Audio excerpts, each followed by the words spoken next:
I'm Dale Musser, Director of the Information Technology Program at the University of Missouri. I'm Matthew Dickinson, System Administrator at the University of Missouri Department of Computer Science. And we work together on building infrastructure for the Computer Science Department of the College of Engineering. This is an interesting question.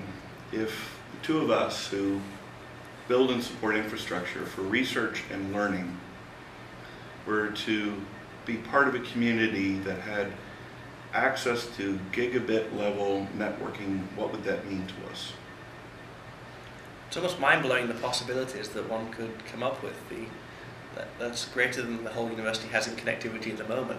I think it might work to solve one of the problems you and I have been working on, which is we're doing a lot with video-based instruction, rich media instruction, interactive instruction, and although the internet we have today supports these modalities, high quality, high definition versions of this would be beneficial, and we'd like to see a lot more student-to-student interaction using, for example, video and audio, and oftentimes the bottleneck is in the network.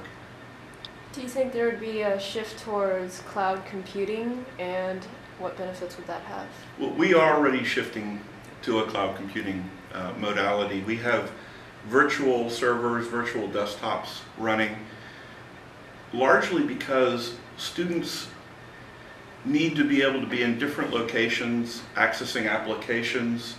And the kind of 24/7 permanently on type of experience where the students are trying to do their group project works, the labs aren't always open, we have to close the labs because we can't staff them, and being in a remote location they can access the services in each other's homes, apartments, by just having a fast network connection and in kind of a virtual network joined together.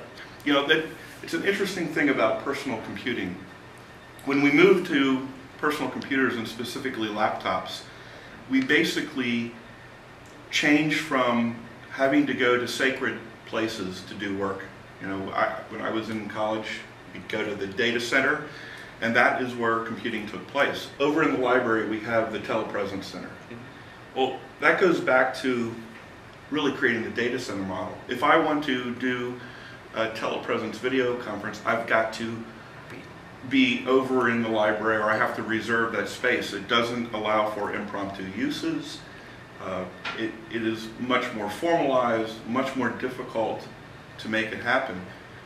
It's just like, I don't want to have to go to the data center, I want to use my laptop. I shouldn't have to go to the library to have access to high-speed video. You know, I'm thinking from a research standpoint, yeah, there is something I'm part of. We're really trying to create a corridor within the Illinois, Missouri, Kansas axis for bioinformatics. And a large part of this involves sequencing DNA and then transmitting that data along this corridor between the companies and universities involved. And bandwidth has been there because we're part of the Great Plains Network and such, but even still somewhat prohibitive, and really prohibitive as it relates to accessing it anywhere again, but these really special places. And I think if we're going to grow the capability to, say, work in bioinformatics, we're going to need an underlying network infrastructure that supports it. One of the things that what do you think that would do in terms of like our ability to recruit students to the program? If, you know, hey, guess what? You know, in your apartment. Right. Well,